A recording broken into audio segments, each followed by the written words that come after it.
Good afternoon everyone. আশা কৰোঁ সকলো ভালে কুশলে আছে। মই যে আপোনালোকক দেখাই থাকোঁ সোণালী ফাৰ্মখন। পুনৰ আজি সোণালী ফাৰ্মখনলৈ আহিলোঁ। এই মুৰ্গীবিলাক ইয়াত 800 850 আছে সোণালী মুৰ্গীখিনি। ফাৰ্মাৰজনে বিকি আছে আৰু ময়ো নি বিকি আছোঁ এওঁৰ পৰা। মই মোৰ কাটিং চেণ্টাৰত অৰ্থাৎ চিকেন কিংডমত 300 টকা কাটিংকৈ বিকি আছোঁ। অৰ্থাৎ গোটাকৈ ৱেইট কৰি 300 টকাকৈ লওঁ, কাটি দিওঁ।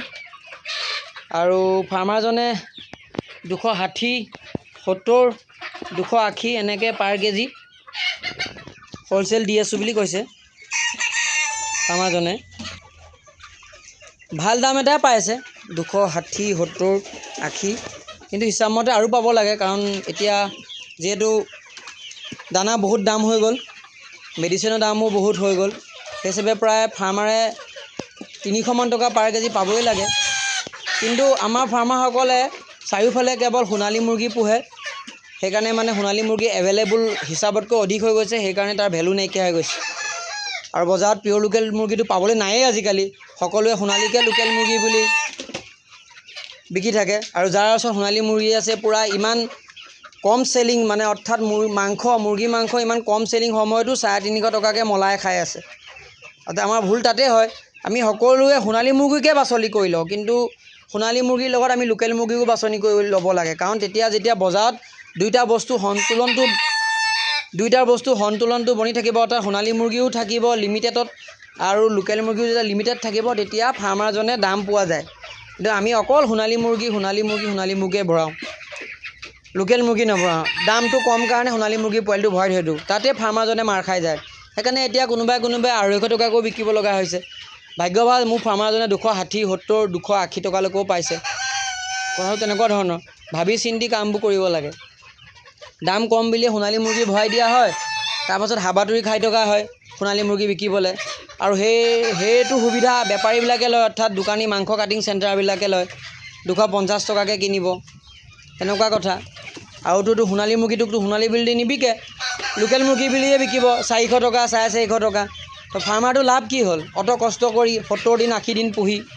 তো সেইকাৰণে বেপাৰ এনেকুৱা এটা মগজ লগাই কাম কৰিব লাগিব যাতে বজাৰত সদায় কুকুৰাৰ দামটো থাকে। এতিয়া ব্ৰইলাৰ পাবলৈ নাই, বজাৰত ব্ৰইলাৰ শ্বৰ্ট আছে, সেইকাৰণে ব্ৰইলাৰ 140 টকা, 150 টকা ফাৰ্মাৰে পাই আছে।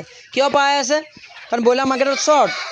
আৰু লোকেল ফাৰ্মাৰ যিসকলে ভৰাইছিলে ব্ৰইলাৰ, বৰ্তমানটো ভাল দাম এটা পাই আছে। এতিয়া কোম্পানী ব্ৰইলাৰ নাই কাৰণে লোকেল ফাৰ্মাৰখিনিয়ে দাম পাই আছে। সেই হিচাপে সদায় লোকেল মুৰ্গী আৰু সোণালী মুৰ্গীটো সম পৰ্যায়ত ভৰাব লাগে। আমাৰ অসমত কেৱল সোণালী মুৰ্গীকহে চিনি পায়, লোকেল মুৰ্গী বোলা বস্তু এটা যে আছে মানুহে পাহৰিয়ে গ'ল।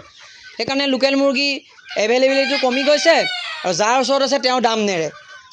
তো ভালেই কথা, ফাৰ্মাৰটোৱে কষ্ট কৰি যদি দাম নাপায় কিয় পুহিব? তো সেইকাৰণে মই আহ্বান কৰোঁ, সোণালী মুৰ্গী যেনেকৈ পোহে ফাৰ্মাৰসকলে তেনেকৈ লোকেল মুৰ্গীও পোহক, যাতে সন্তুলনটো বনি থাকে। সোণালী মুৰ্গী বেছি হৈ গ'লে সোণালী মুৰ্গী ভেলু কমিব, অৰ্থাৎ ফাৰ্মাৰসকলৰ লোকচান হ'ব। সেইকাৰণে সেই বস্তুটোতে ধ্যান ৰাখিব। সোণালী মুৰ্গী যেনেকৈ ভৰায় তেনেকৈ ফাৰ্মাৰসকলে লোকেল মুৰ্গীও ভৰাওক। লোকেল মুৰ্গী পোৱালিৰ দাম হ'ব পাৰে, কিন্তু বিকোতেতো দাম পোৱা যায়। এতিয়া চাওকচোন, কোনোবা ফাৰ্মাৰে 250 টকা কেজিকৈও বিকি আছে সোণালী মুৰ্গী, কিন্তু সেই 350কৈ আকৌ লোকেল মুৰ্গীও কোনোবাই বিকি আছে নহয়। আৰু ঘৰৰ পৰা আহিলেতো সোণালী মুৰ্গীটো ধৰি লওক খুব বেছি 300 টকা পাব কোনোবা মানুহে নিবলৈ হ'লে, কিন্তু একেই লোকেল মুৰ্গীটো আকৌ ধৰি লওক আকৌ 400 টকালৈকে ঘৰৰ পৰা বিক্ৰী হয় নহয়। আৰু সোণালী মুৰ্গী আৰু লোকেল মুৰ্গী ৰেডি হওঁতে বহুত ডাঙৰ পাৰ্থক্য নহয়। সোণালী মুৰ্গীটো ৰেডি হওঁতে ধৰি লওক 70 পৰা 75 দিন লাগিলে, লোকেল মুৰ্গীটো ৰেডি হওঁতে 80 পৰা 85 দিন লাগিলে, কিন্তু দাম এটাতো পোৱা যায়। ফাৰ্মাৰে পইচা পালেহে ধৰি লওক আগন্তুক দিনত ফাৰ্মখন ডাঙৰ কৰিবলৈ, অৰ্থাৎ ফাৰ্ম কৰিবলৈ বিচাৰিব। তো বস্তুবিলাক কথাবিলাক ভাবি চিন্তি কাম কৰিব লাগিব। পোৱালি সস্তা হ'লে নহ'ব ন, সময়ত মাৰ্কেটত আপুনি পইচা উলিয়াব পাৰিব নে সেই পোৱালিকেইটা বিক্ৰী কৰি? আকৌ মৰাটো আছেই সৰুতে, আকৌ ডাঙৰ হৈ বেমাৰ হৈ মৰিবলৈ আছেই। তো লোকচান কিমান? ফাৰ্মাৰসকলে সেই কথাটো বুজিবলৈ চেষ্টা নকৰে। কেৱল সোণালী মুৰ্গীটো 75 দিনৰ পৰা 70 দিনৰ ভিতৰত ওলাই যায়, লোকেল মুৰ্গীটো সেই 8-10 দিন বেছি লাগে, আৰু লোকেল মুৰ্গীটো 2-4 টকা ধৰি লওক পোৱালি বেছি দাম, ধৰি লওক সোণালীতকৈতো বেছিয়ে হয়।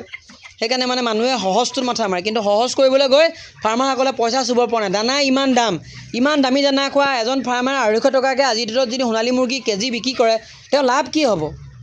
জীৱনত পইচাই ঘটিব নোৱাৰিব, অকল জীয়াই থাকিবৰ কাৰণে পইচা ঘটাই হ'ব। ছেভিং ক'ত কৰিব পাৰিব? নিজৰ ল'ৰা ছোৱালীৰ কাৰণে 2 টকা পইচা সাঁচিব ক'ত পাৰিব? নিজে এতিয়া লাখবিলাক জীৱন কেতিয়াও উপাৰ্জন মানে হেৰি কৰিব মানে অতিবাহিত কৰিব পাৰিব।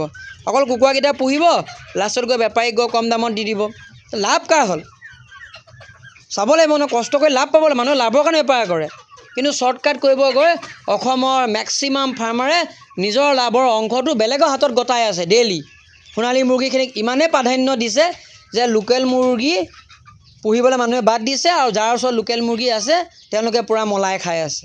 অৰ্থাৎ সোণালী মুৰ্গী যিসকলে পালন কৰি আছে তেওঁলোকে লোকচানত আছে, কিন্তু তেওঁলোকৰ পৰা যোনে সোণালী মুৰ্গী বুলি কিনি লোকেল মুৰ্গী বুলি বজাৰত বিকি আছে তেওঁলোকৰ লাভ হৈছে। অৰ্থাৎ কাটিং চেণ্টাৰ মানুহখিনি লাভ হৈ গৈছে। মোৰো নিজৰ কাটিং চেণ্টাৰ আছে, মোৰো নিজৰ দানা পোৱালি ব্যৱসায় আছে, কিন্তু মই সঁচাটো ক'ম, মোৰ লাভ হয়। মই কাটিং চেণ্টাৰত বিকিলেও মোৰ লাভ হয়, মই পোৱালি দানা বিক্ৰী কৰিলেও মোৰ লাভ হয়, কিন্তু মই ফাৰ্মাৰসকলৰ কাষত থাকোঁ, ফাৰ্মাৰসকলৰ কাৰণে মাত মাতোঁ, ফাৰ্মাৰসকলৰ কাৰণে চিন্তা কৰোঁ। সেইকাৰণে মই আজি কথাখিনি কৈছোঁ। আজি ভিডিঅ'টো দীঘল হ'ব পাৰে, কিন্তু কথাখিনি সত্য, কথাখিনি ভাবিবলগীয়া যে আপোনালোকে ক'ত ভুলখিনি কৰি আছে। সেইকাৰণে মই অনুৰোধ কৰোঁ, লোকেল মুৰ্গীকো প্ৰাধান্য দিয়ক যেনেকৈ সোণালী মুৰ্গীক প্ৰাধান্য দি আছে। নহ'লে নিজে কষ্ট কৰাৰ পাছত যিখিনি লাভ পাব লাগে সেই লাভখিনি লোকে আপোনালোকৰ মুখৰ পৰা কাঢ়ি লৈ আছে দৈনন্দিন জীৱনত। তাৰ ফলত এচাম মানুহে জীৱনত আগবাঢ়ি যাব আৰু আমাৰ ফাৰ্মাৰসকলে সদায় দুখীয়াই হৈ থাকিব। কি আমাৰ ফাৰ্মাৰসকলে ধনী হোৱা বা দুটকা পইচা বেছি উপাৰ্জন কৰাৰ অধিকাৰ নাই নেকি? নিশ্চয় আছে। তেতিয়াহ'লে আপোনালোকে মই কোৱা কথাখিনি গুৰুত্ব সহকাৰে লওক আৰু সোণালী মুৰ্গীৰ লগতে লোকেল মুৰ্গীকো প্ৰাধান্য দিয়ক। যেতিয়াহে আপোনালোকৰ ফাৰ্মৰ ভেলু থাকিব, আপোনালোকৰ কষ্টখিনি ভেলু থাকিব, আৰু তেতিয়াহে আপোনালোকে জীৱনত দুটকা পইচা উপাৰ্জন কৰি জীৱনত আগুৱাই যাব পাৰিব, জীৱনত দুটকা পইচা সাঁচিব পাৰিব আপোনাৰ পাছৰ প্ৰজন্মৰ কাৰণে। কথাখিনি যদি আপোনালোকে সত্য আৰু যুক্তি আছে বুলি ভাবে, লাইক কৰিব, কমেণ্ট কৰিব, আৰু অন্য 10জনে যাতে ভাবিব পাৰে, অন্য 10জনে যাতে বুজিব পাৰে মই কোৱা কথাখিনি শ্বেয়াৰ কৰি দিব। ধন্যবাদ আজিলৈ।